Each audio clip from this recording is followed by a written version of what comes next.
Hello বন্ধুরা, beauties makeover থেকে beauty আবারও হাজির। সকলকে অনেক স্বাগত আমার নতুন একটা ডেলি ব্লগে। আশা করি প্রত্যেকে ভীষণ ভালো আছো। আমিও তোমাদের ভালোবাসা আশীর্বাদে সুস্থ আছি, ভালো আছি, কিন্তু ওই এত গরম যে পারা যাচ্ছে না। আচ্ছা, আজকে তোমাদের সাথে শেয়ার করছি 30শে এপ্রিলের একটা ব্লগ।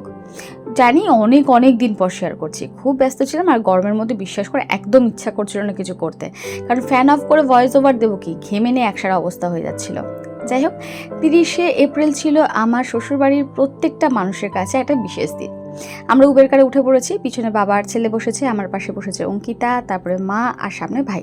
শুধু আমার কর্তামশাই নেই, কারণ ও অফিসে ছুটি পায়নি। আচ্ছা, এবার বলি স্পেশাল দিনটা কেন এসেছে। যে মহেন্দ্রার শোরুমে ভাইয়ের গাড়ি নিতে হবে আজকে। আর এই যে দেখছো নীল রঙের যে চুড়িদার পরা মেয়েটি, ওকে তোমরা আগে আমার কোনো ব্লগে দেখোনি, কিন্তু ও কিন্তু আমাদের ফ্যামিলি ফ্রেন্ড, খুব নিকটতম আত্মীয়। এবার থেকে হয়তো মাঝে মধ্যে দেখতে পাবে। আচ্ছা, এখানে পুকু এখন ফাইনাল কিছু শৈশবত করছে। গাড়ির চাবি এবার ওর হাতে আসবে। দীর্ঘ বহুদিনের ইচ্ছে ওর পূরণ হয়েছে। এবার গাড়ির পর্দা উন্মোচন হচ্ছে। আর এই মুহূর্তটা আমাদের বাড়ির প্রত্যেকটা মানুষের কাছে ভীষণ দামি একটা মুহূর্ত।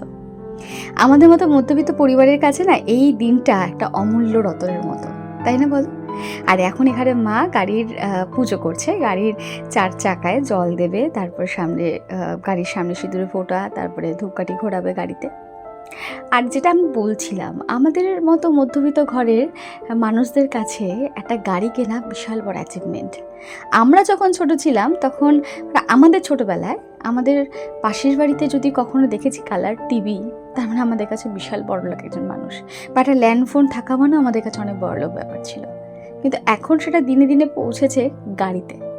আমার ছেলের কাছে তখন সেটাই মনে হয়। আমার ছেলের 2 চাকার থেকে 4 চাকার প্রতি নজর বেশি।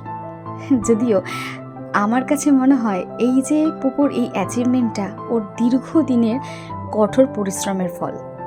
আর সব থেকে বড় কথা, পুকুর থেকেও সেদিনকে বেশি খুশি হয়েছে মা আর বাবা। এত খুশি হয়েছিল যে বলার কথা নয়। আর এই যে গাড়িটাও কিনেছে, সেটা বহু পরিশ্রম করার পরও কিনেছে। এবার ফাইনালি আমাদের বেরোনোর পালা।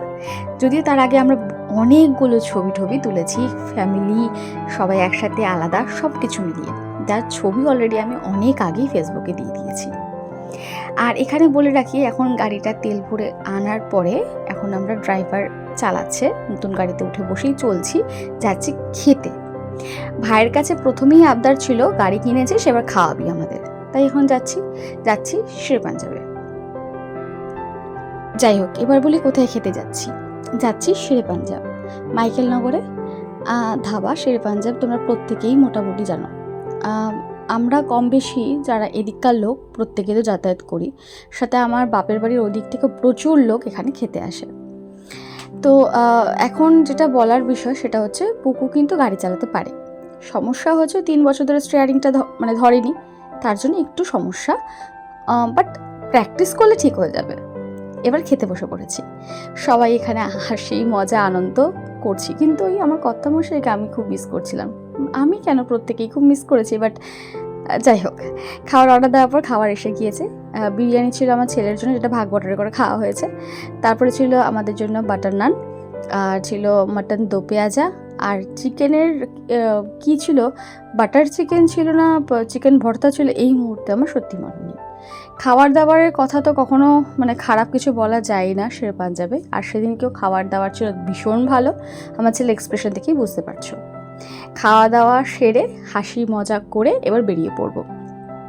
প্রথমে মা বাবাকে আর ছেলেকে নামিয়ে দেবো বাড়িতে, তারপর আমি পুকু আর অঙ্কিতা মিলে যাচ্ছি এখন একটু ঘুরু করতে। নতুন গাড়িটাতে একটু চড়া হবে, তো আমি বসেছি এখন সামনে, ওরা বসেছে পিছনে, কারণ আমি ইচ্ছে ছিল আমি একটু সামনেই বসবো, সে একটুখানি ক্যাদৃশ করে গান চালাবো, এটা আমার একটা ইচ্ছে ছিল, তাই জন্য সামনে এসে বসেছি।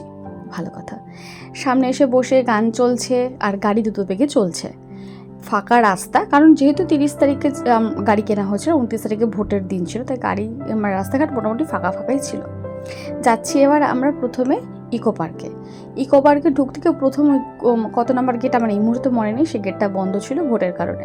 তারপরে গাড়ি ঘুরে গেল একদম আইফেল টাওয়ারের সামনে, দাঁড়ালাম, গাড়ি দাঁড় করালাম আর কি, দাঁড় করিয়ে বেশ কিছু ছবি তুললাম। এই কারণে ভিডিও কম করা হয়েছে আমার ফোনে, কারণ আমার ফোন থেকে ছবি তোলা হচ্ছিল।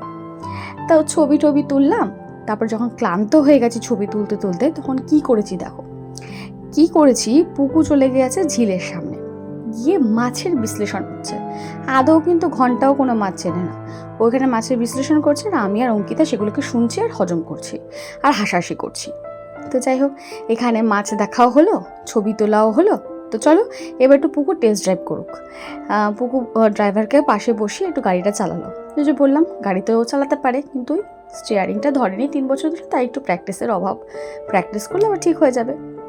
এবার কিছুটা গিয়ে আবার রিটার্ন ব্যাক করলো, তারপরে আমরা সোজা বেরিয়ে পড়লাম। এবার প্রথমে যাব হচ্ছে একটা বিশেষ দরকারি কাজ করতে। গাড়ি কেনা হলো, বাইরে খাওয়া দাওয়া হলো, গাড়িতে ঘুরু ঘুরু হলো। এবার করতে হবে গাড়ি পুজো। আর আমাদের বাড়ির প্রত্যেকটা ভালো জিনিসের কাজ শুরুই হয় আমাদের গৌরীপুর কালীবাড়ি থেকে। মানে ধরো এই যে পুকুর গাড়ি কেনা, তার আগে আমার বরের স্কুটি, আমার বরের বর্তমান গাড়ি মানে বাইক, তারপর পুকুর বুলেট, সমস্ত কিছু পুজো হয়েছে আমার মায়ের কাছে। মাকে তোমরা দর্শন করো, মা ভীষণ করুণাময়ী, মঙ্গলময়ী, সবার সব ইচ্ছে মা পূরণ করে। এবার গাড়ির পুজোর জন্য পুজো সামগ্রী আমরা নিলাম, তবে এবার যাচ্ছি গাড়ির পুজোর দেওয়ার জন্য। ঠাকুরমশাই দাঁড়িয়ে আছে, মা যেহেতু নেই এখানে উপস্থিত, তো মা আমাকে দায়িত্ব দিয়েছিল, আর আমি যেহেতু বৌদি, তো এটা আমার দায়িত্বের মধ্যেই পড়তায়। তো আমি দাঁড়িয়ে থেকে ঠাকুরমশাই পুজো দিল, বেশ সুন্দর পুজো হলো। সব কিছু করে তারপর আমরা বেরিয়ে পড়বো, বাড়ির উদ্দেশ্যে রওনা দেবো। বেশ একটা সুন্দর দিন কাটিয়েছিলাম। কেমন লাগলো তোমাদের ব্লগটা অবশ্যই কিন্তু কমেন্ট সেকশনে জানিও। ভালোবেসে একটু লাইক কমেন্ট শেয়ার করো। আর যারা ইউটিউব থেকে দেখছো তারা সাবস্ক্রাইব, আর যারা ফেসবুক থেকে দেখছো তারা ফলো বাটনটা কিন্তু প্রেস করতে ভুল করো না। কেমন লাগলো আজকে স্পেশাল ব্লগটা অবশ্যই জানিও, একটা স্পেশাল দিনের স্পেশাল ব্লগ। তো চলো সঙ্গে থেকো, টাটা, দেখা হচ্ছে।